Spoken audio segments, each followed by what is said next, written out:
दोस्तों, आज जो खबर मैं आपके लिए लेकर आया हूं, उसे सुनने के बाद हर सच्चे भारतीय का सीना गर्व से चौड़ा हो जाएगा और भारत के दुश्मनों के माथे पर पसीने की बूंदें साफ दिखाई देंगी। आज हम जिस मुद्दे पर बात करने जा रहे हैं, वह कोई मामूली खबर नहीं है। यह खबर है एक नए भारत के उदय की। यह खबर है उस भारत की जो अब चुप नहीं बैठता, जो अब किसी के आगे झुकता नहीं है, बल्कि अपनी सुरक्षा और अपने सम्मान के लिए दुश्मनों को उनके घर में घुसकर जवाब देना जानता है। दोस्तों, क्या आपको पता है कि हमारे पड़ोसी देश बांग्लादेश में पिछले कुछ हफ्तों से क्या चल रहा है? हम सब ने देखा है। हमने वह दर्दनाक मंजर देखा है जब वहां हमारे हिंदू भाइयों और बहनों को निशाना बनाया गया, उनके घरों को जलाया गया। लेकिन दोस्तों, अब जो खबरें निकलकर सामने आ रही हैं, वो यह बता रही हैं कि भारत सरकार ने अब नरमी और बातचीत, संगीत का रास्ता छोड़ दिया है और एक ऐसा रौद्र रूप धारण कर लिया है जिसे देखकर संगीत, पूरी दुनिया, जी हां, पूरी दुनिया हैरान और परेशान है। दोस्तों, इससे पहले कि हम इस पूरे घटनाक्रम की गहराई में उतरें और आपको उस रहस्यमयी संगीत धमाके के बारे में बताएं जिसने बांग्लादेश की सरकार की नींद हराम कर दी है, मेरी आपसे एक छोटी सी लेकिन बहुत ही जरूरी विनती है। अगर आप भी मानते हैं कि भारत अब एक विश्व शक्ति बन चुका है, अगर आपको भी अपनी संगीत, भारतीय सेना के शौर्य और पराक्रम पर पूरा भरोसा है, तो अभी इसी वक्त इस वीडियो को लाइक कर दीजिए। संगीत चैनल को अगर आपने अभी तक सब्सक्राइब नहीं किया है, तो वह लाल वाला बटन दबाइएगा और कमेंट बॉक्स में जय हिंद या भारत माता की जय जरूर लिखिए। आपका एक एक कमेंट हमारे जवानों का हौसला बढ़ाता है। सोचिए जरा उस मंजर के बारे में। एक तरफ विशाल और गहरा समंदर है, जहां भारत का महाकाय विमान वाहक पोत आईएएस विक्रांत पूरी शान से एक चट्टान की तरह तैनात है। दूसरी तरफ आसमान में राफेल जैसे घातक लड़ाकू विमानों की गर्जना गूंज रही है, जिनकी आवाज से ही दुश्मनों का दिल दहल जाता है। और जमीन पर हमारी सीमाओं पर भारतीय सेना के टैंकों की लंबी कतारें खड़ी हैं, जो किसी भी वक्त कूच करने के लिए तैयार हैं। यह कोई किसी फिल्म का सीन नहीं है दोस्तों, और ना ही यह कोई सपना है। यह आज की हकीकत है। यह आज के भारत और बांग्लादेश सीमा की सच्ची तस्वीर है। खबरों के मुताबिक बांग्लादेश में जिस तरह से हालात बिगड़े और वहां की नई सरकार ने भारत विरोधी तेवर दिखाए, उसके जवाब में भारत ने जो कदम उठाए हैं, उसने पड़ोसी देश की सरकार की जड़ों को हिलाकर रख दिया है। सबसे बड़ी और सबसे चौंकाने वाली खबर जो इस वक्त निकलकर आ रही है, वह यह है कि बांग्लादेश के एक बहुत ही महत्वपूर्ण बंदरगाह पर, जो उनकी अर्थव्यवस्था की रीढ़ माना जाता है, वहां एक जोरदार और रहस्यमयी धमाका हुआ है। जी हां दोस्तों, आपने बिल्कुल सही सुना। एक ऐसा धमाका, संगीत, जिससे वहां का पूरा पोर्ट हवाई हिल गया। स्थानीय लोग बता रहे हैं कि उन्होंने आसमान में धुएं के काले और विशाल गुब्बार देखे। बताया जा रहा है कि इस धमाके की वजह से बांग्लादेश का वह पूरा इलाका, जहां से उनका सारा आयात और निर्यात होता था, वह अब पूरी तरह से ठप पड़ गया है। वहां काम करने वाले हजारों मजदूर, वहां के बड़े बड़े व्यापारी सब दहशत में हैं। वहां के बाजारों में सन्नाटा पसर गया है। जिस बंदरगाह से कल तक करोड़ों और अरबों रुपयों का सामान आता जाता था, 2023 आज वहां सिर्फ और सिर्फ खामोशी है, डर है और एक संगीत, अनजाना सा खौफ है। कोई नहीं जानता कि यह कैसे हुआ। यह कोई हादसा था या कोई हमला, लेकिन इसका असर बहुत गहरा और दूर तक जाने वाला है। अब मजे की बात देखिए दोस्तों, बांग्लादेश की मोहम्मद यूनुस सरकार, जो अपनी नाकामियों को छुपाने के लिए हमेशा कोई ना कोई बहाना ढूंढती रहती है, उसने बिना किसी जांच के, बिना किसी सबूत के सीधा इल्जाम भारत पर लगा दिया है। वहां के मंत्री और अधिकारी दबी जुबान में और कुछ तो खुलकर मीडिया के सामने कह रहे हैं कि यह धमाका भारत ने करवाया है। उनका कहना है कि यह भारतीय खुफिया एजेंसियों का काम है। लेकिन दोस्तों, जरा रुकिए और ठंडे दिमाग से सोचिए। क्या आपको नहीं लगता कि यह सिर्फ उनका डर बोल रहा है? यह उनकी बौखलाहट है जो अब जुबान पर आ रही है। भारत ने आधिकारिक तौर पर ऐसा कुछ भी नहीं कहा है और ना ही इसका कोई पुख्ता सबूत है कि यही रुबाइडेंट संगीत भारत का काम है। लेकिन कूटनीति की दुनिया में और रक्षा विशेषज्ञों के बीच एक बात बहुत साफ है, जिसे अनकहा नियम माना जाता है। वो यह कि जब कोई देश भारत की सुरक्षा या भारत के लोगों के सम्मान के साथ खिलवाड़ करता है तो भारत की एजेंसियां हाथ पर हाथ धरे नहीं बैठती। हमारी खुफिया एजेंसियां जो देश की सुरक्षा के लिए दिन रात एक कर देती हैं, वह इतनी सक्षम और इतनी प्रोफेशनल हैं कि दुश्मन को उसकी मांद में भी चैन से नहीं रहने देंगी। भारत सरकार ने अपनी एजेंसियों को, अपनी सेना को खुली छूट दे दी है कि देश की सुरक्षा पर कोई भी आंच नहीं आनी चाहिए, चाहे उसके लिए कुछ भी करना पड़े। यह जो बंदरगाह पर धमाका हुआ है, इसे कई बड़े रक्षा एक्सपर्ट्स एक चेतावनी के रूप में भी देख रहे हैं। यह असमय एक साइलेंट मैसेज हो सकता है, एक संदेश कि अगर आप भारत के हितों को नुकसान पहुंचाएंगे, अगर आप भारत के खिलाफ साजिशें रचेंगे, तो आपकी अर्थव्यवस्था को, आपके व्यापार को घुटनों पर लाया जा सकता है। और किसी भी देश के लिए उसकी अर्थव्यवस्था का रुक जाना किसी युद्ध हारने से कम नहीं होता। दोस्तों, जरा गहराई से सोचिए उस पल के बारे में जब बांग्लादेश के उस बंदरगाह पर सब कुछ सामान्य चल रहा होगा। जहाज आ रहे होंगे, क्रेनें चल रही होंगी, सामान उतर रहा होगा और अचानक एक जोरदार आवाज ने सब कुछ बदल दिया। संगीत। यह धमाका सिर्फ एक बंदरगाह पर नहीं था, बल्कि यह उस सोच पर एक बहुत बड़ी चोट थी जो यह मानती संगीत थी कि वह भारत के पड़ोस में रहकर भारत का खाकर भारत विरोधी गतिविधियों को अंजाम दे सकते हैं और बच निकलेंगे। इस घटना से बांग्लादेश का पूरा बिजनेस सिस्टम हिल गया है। वहां की करेंसी, वहां का शेयर बाजार सब नीचे गिर रहा है। वहां की अर्थव्यवस्था जो पहले ही बहुत बुरे दौर से गुजर रही थी, अब और भी गहरे संकट में फंस गई है। और हम सब जानते हैं कि जब किसी देश का व्यापार रुक जाता है, जब उसके जहाज बंदरगाह पर ही खड़े रह जाते हैं, तो उस देश की सरकार के पास सरेंडर करने के अलावा कोई रास्ता नहीं बचता। शायद यही वजह है कि अब वहां की सरकार अनाप शनाप बयानबाजी कर रही है और भारत पर बेबुनियाद आरोप लगा रही है ताकि अपनी जनता का ध्यान भटका सके। लेकिन दोस्तों, रुकिए, बात यहीं खत्म नहीं होती। ये तो बस शुरुआत है, ये तो बस ट्रेलर है। भारत ने जो घेराबंदी की है, उसे देखकर किसी भी देश के पसीने छूट जाएंगे। चलिए, अब आपको ले चलते हैं गहरे नीले समुद्र की लहरों के बीच। बंगाल की खाड़ी में इस वक्त क्या हो रहा है, यह जानना आपके लिए बहुत जरूरी है। भारत की नौसेना का सबसे खतरनाक, सबसे विशाल और सबसे आधुनिक युद्धपोत IAS विक्रांत इस वक्त बांग्लादेश के समुद्री रास्ते के ठीक सामने सीना ताने खड़ा है। क्या आप कल्पना कर सकते हैं उस नजारे की, जब समुद्र के बीचों बीच यह तैरता हुआ विशाल किला अपनी मौजूदगी दर्ज कराता है, तो दुश्मन के रडार कैसे कांपने लगते हैं। यह सिर्फ एक जहाज नहीं है दोस्तों, यह भारत की ताकत का एक तैरता हुआ शहर है, जिसमें हजारों सैनिक, दर्जनों लड़ाकू विमान और मिसाइलें तैनात हैं।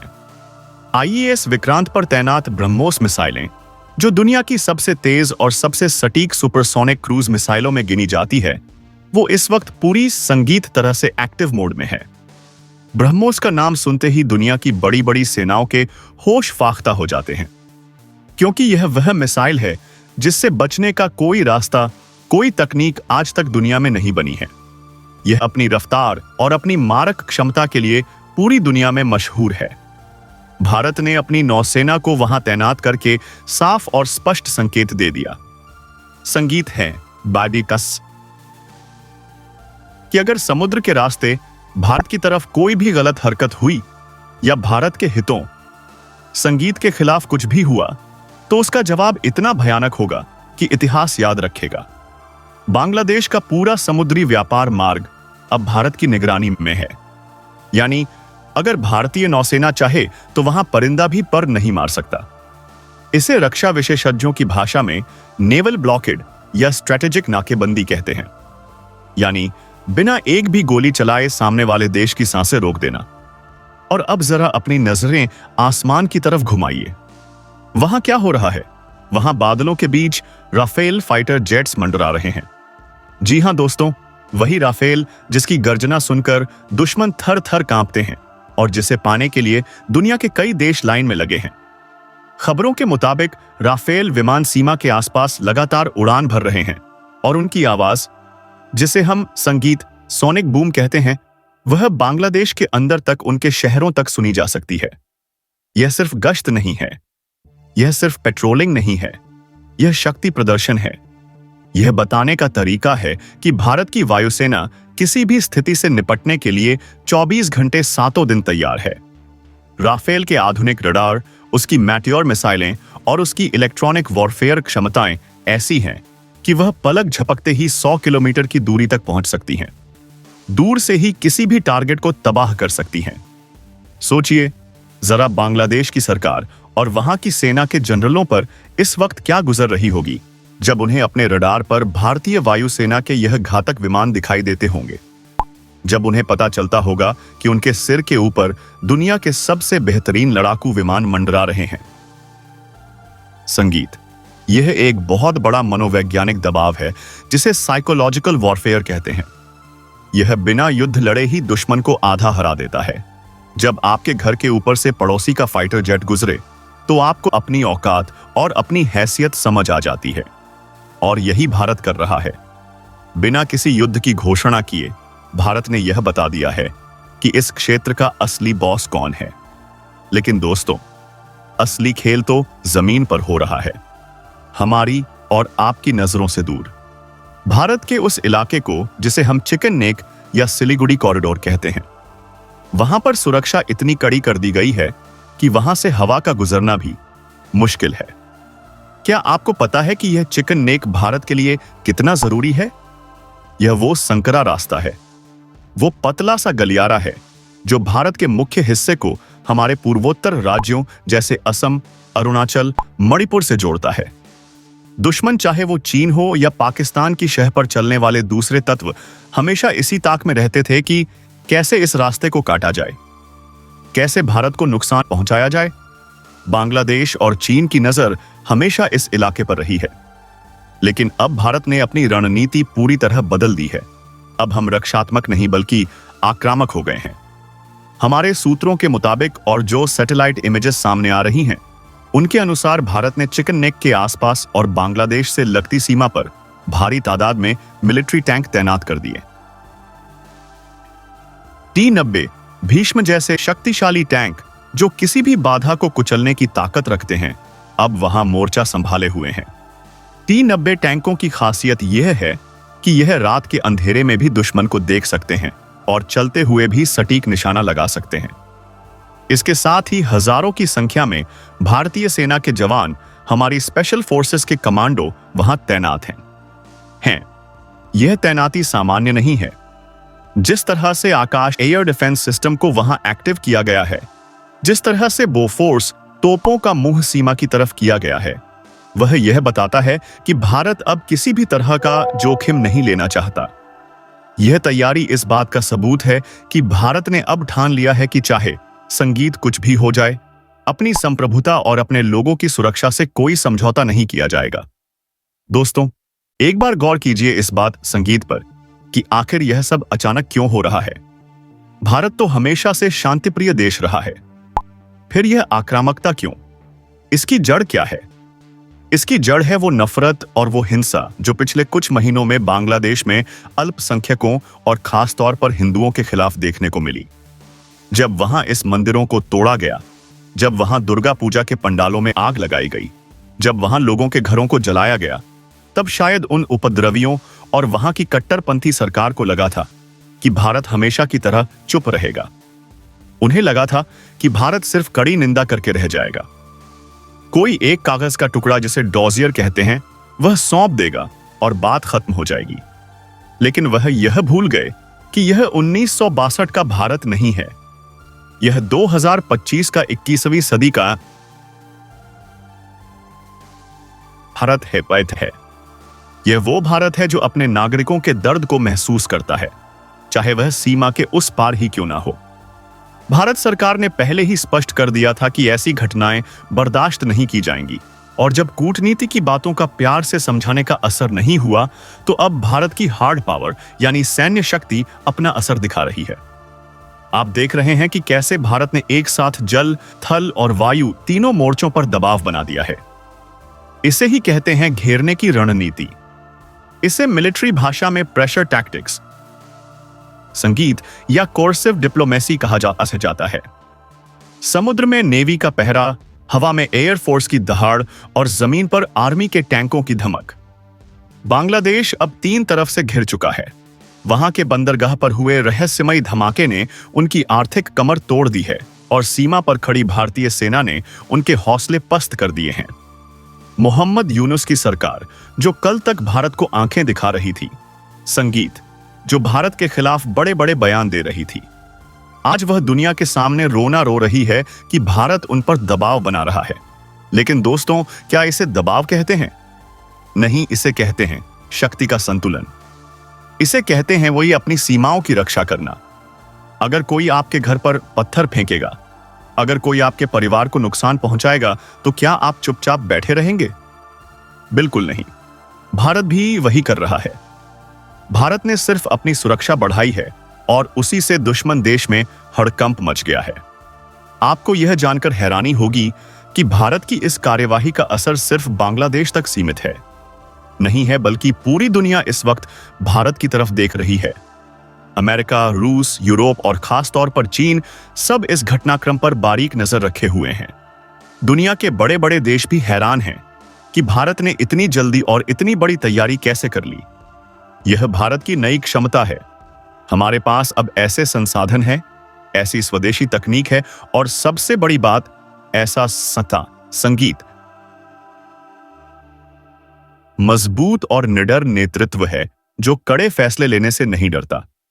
जब आईएएस विक्रांत समुद्र में चलता है तो वह सिर्फ एक जहाज नहीं होता, वह भारत की इंजीनियरिंग और भारत की आत्मनिर्भरता का प्रतीक होता है। जब राफेल उड़ता है तो वह भारत के आत्मविश्वास की उड़ान होती है। अब वापस आते हैं उस बंदरगाह वाले मुद्दे पर, क्योंकि यह बहुत दिलचस्प है। वहां के लोकल व्यापारियों का कहना है कि धमाके के बाद से सब कुछ रुक गया है। जहाजों की आवाजाही पूरी तरह बंद है। बाहर से आने वाला तेल, मशीनें, खाने पीने का सामान सब वहीं अटक गया है और वहां से बाहर जाने वाला कपड़ा और जूट का सामान गोदामों में सड़ रहा है। लाखों करोड़ों का नुकसान हर दिन हो रहा है। और सबसे बड़ी बात यह है कि इस धमाके की गुत्थी सुलझ ही नहीं रही है। कोई कह रहा है यह अंदरूनी गड़बड़ी है, कोई कह रहा है गैस लीक है, कोई कह रहा है शॉर्ट सर्किट है।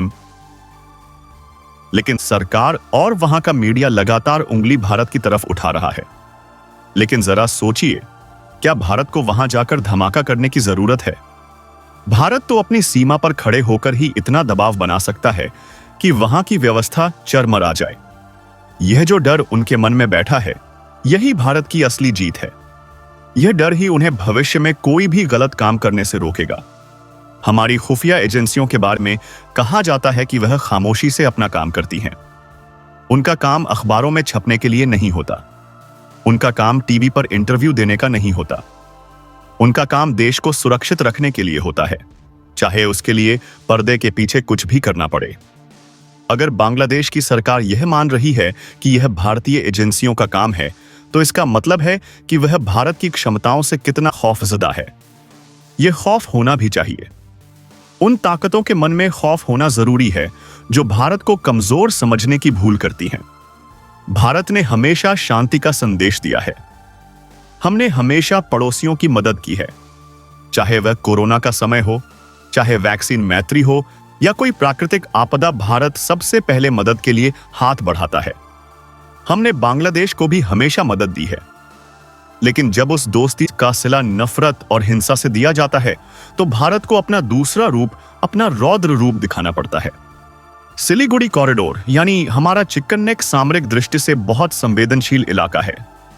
चीन की नजर भी हमेशा इस इलाके पर रहती है और वह बांग्लादेश के रास्ते यहां गड़बड़ी फैलाने की फिराक में रहता है। ऐसे में बांग्लादेश की तरफ से कोई भी अस्थिरता भारत के लिए बड़ा खतरा बन सकती है। इसलिए भारत ने वहां जो किलेबंदी की है, वह बहुत रणनीतिक है और बहुत सोच समझकर की गई है। वहां तैनात आकाश मिसाइल सिस्टम किसी भी हवाई हमले को, चाहे वह ड्रोन हो या मिसाइल, उसे हवा में ही नष्ट करने के लिए सक्षम है। वहां के रडार सिस्टम 24 घंटे 7 दिन निगरानी कर रहे हैं। अगर एक परिंदा भी सीमा पार से गलत इरादे से आने की कोशिश करेगा, तो उसे वहीं ढेर कर दिया जाएगा। यह चौकसी, यह सतर्कता ही हमें चैन की नींद सोने देती है। हमारे जवान वहां कड़क कड़ाती ठंड में, माइनस तापमान में, मुश्किल हालातों में, जंगलों और पहाड़ों में सीना ताने खड़े हैं ताकि हम और आप अपने घरों में सुरक्षित रह सकें। दोस्तों, यह पूरा घटनाक्रम एक बहुत बड़ा संदेश है। यह संदेश उन सभी भारत विरोधी तत्वों के लिए है जो देश के अंदर और देश के बाहर बैठकर भारत के खिलाफ साजिशें रचते हैं। अब भारत वो पुराना देश नहीं रहा जो सिर्फ संयुक्त राष्ट्र में जाकर शिकायत दर्ज कराता था। अब भारत ऑन द स्पॉट फैसला करता है।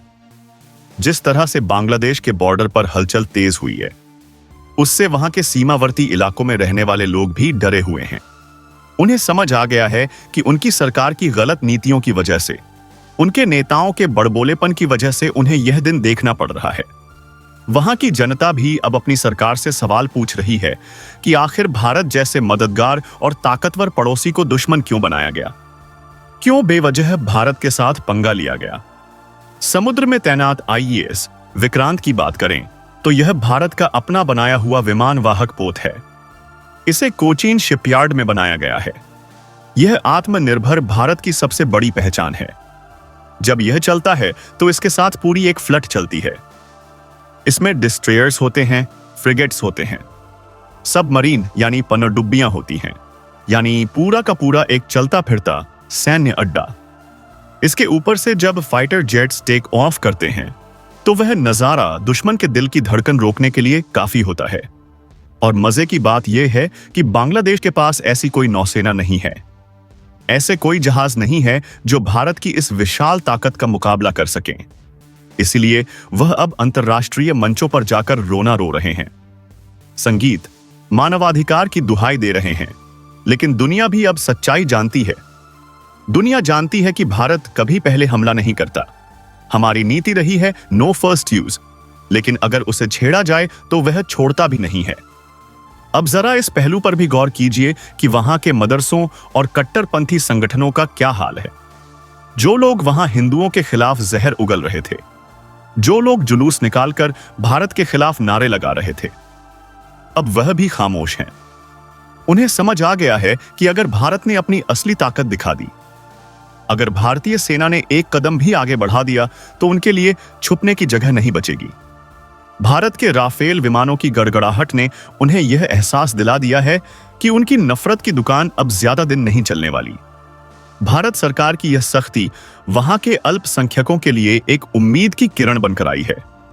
उन्हें लग रहा है कि कोई तो है जो उनके लिए खड़ा है, कोई तो है जो उनकी आवाज सुन रहा है। यह भारत का मानवीय चेहरा भी है जो अन्याय के खिलाफ खड़ा होता है, चाहे वह कहीं भी हो। दोस्तों, हमें यह समझना होगा कि अंतर्राष्ट्रीय राजनीति में जियोपॉलिटिक्स में शक्ति ही सबसे बड़ी भाषा होती है। अगर आप कमजोर हैं तो कोई आपकी नहीं सुनेगा, चाहे आप कितने भी सही क्यों ना हो। आप कितनी संगीत भी अच्छी बातें कर लें, दुनिया आपको अनदेखा कर देगी। लेकिन अगर आप ताकतवर हैं, अगर आपके पास मिसाइलें हैं, टैंक हैं, फाइटर जेट्स हैं और दुनिया की सबसे बड़ी सेनाओं में से एक है, तो दुनिया आपकी बात गौर से सुनती है, आपके फैसलों का सम्मान करती है। आज भारत की स्थिति वही है। आज हम अपनी शर्तों पर बात करते हैं। बांग्लादेश को अब यह तय करना होगा कि उसे भारत के साथ संगीत दोस्ती चाहिए या साथ हाई दुश्मनी, क्योंकि भारत ने अपना रुख साफ कर दिया है। अगर वह अपनी जमीन का इस्तेमाल भारत विरोधी गतिविधियों के लिए होने देंगे, अगर वह वहां के हिंदुओं की सुरक्षा नहीं कर पाएंगे, तो उन्हें इसके गंभीर परिणाम भुगतने के लिए तैयार रहना होगा। बंदरगाह पर हुआ धमाका तो बस एक शुरुआत हो सकती है, एक छोटा सा झटका हो सकता है, यह बताने के लिए कि पिक्चर अभी बाकी है। अगर अब भी वह नहीं सुधरे तो आगे क्या हो सकता है, इसकी कल्पना भी उन्हें डरा रही है। भारत के पास आर्थिक प्रतिबंध लगाने की भी ताकत है, सीमाओं को पूरी तरह सील करके उनका व्यापार रोकने की ताकत है, और सैन्य कार्यवाही की ताकत तो है ही। भारत चाहे तो ब्रह्मपुत्र और तीस्ता जैसी नदियों के पानी को लेकर भी कड़े फैसले ले सकता है, जिससे उनकी कृषि व्यवस्था भी प्रभावित हो सकती है। यानी भारत के पास विकल्पों की कमी नहीं है, जबकि बांग्लादेश के पास बचने के रास्ते बहुत कम हैं। अंत में दोस्तों, यह बात साफ है कि आने वाले दिन बहुत महत्वपूर्ण होने वाले हैं। सीमा पर तनाव बरकरार है, हमारी सेनाएं हाई अलर्ट पर हैं। हर पल निगरानी रखी जा रही है। भारत सरकार पल पल की खबर ले रही है। प्रधानमंत्री कार्यालय खुद इस पूरे मामले पर नजर बनाए हुए हैं। हम सभी को, देश के हर नागरिक को अपनी सेना पर और अपनी सरकार पर पूरा भरोसा रखना चाहिए। वे जो भी कदम उठा रहे हैं वह देश हित में है, हमारी सुरक्षा के लिए है। यह समय एकजुट होने का है। यह समय अपनी सेना के साथ कंधे से कंधा मिलाकर खड़े होने का है और दुनिया को यह दिखाने का है कि 140 करोड़ भारतीय एक साथ खड़े हैं। जब देश की बात आती है तो हम सब एक हैं। दोस्तों, आज की इस विस्तृत रिपोर्ट में हमने आपको बताया कि कैसे भारत ने बांग्लादेश की नापाक हरकतों का करारा जवाब देने की ठानी है, कैसे जल, थल और नभ में भारत की घेराबंदी मजबूत हो चुकी है और कैसे एक रहस्यमयी धमाके ने दुश्मन के हौसले पस्त कर दिए हैं। हमने देखा कि कैसे सिलीगुड़ी कॉरिडोर को अभेद्य किला बना दिया गया है और कैसे बंगाल की खाड़ी में भारतीय नौसेना का राज चल रहा है। हमें उम्मीद है कि आपको आज का यह वीडियो, अगर आपके दिल में अपने देश के लिए जरा सा भी प्यार है तो इस वीडियो को लाइक किए बिना मत जाइएगा। इसे अपने दोस्तों, परिवार और सभी व्हाट्सएप ग्रुप्स में, फेसबुक पर शेयर करें ताकि सबको असली सच पता चल सके और देश के हर कोने में यह आवाज गूंजे। और अगर आप चाहते हैं कि हम ऐसे ही देश से जुड़ी और भी खबरें, रक्षा जगत के और भी गहरे विश्लेषण आपके लिए लाते रहें, तो चैनल को सब्सक्राइब जरूर करें और बेल आइकन दबाएं ताकि कोई भी वीडियो आपसे मिस ना हो। कमेंट बॉक्स में वंदे मातरम, जय हिंद या भारतीय सेना जिंदाबाद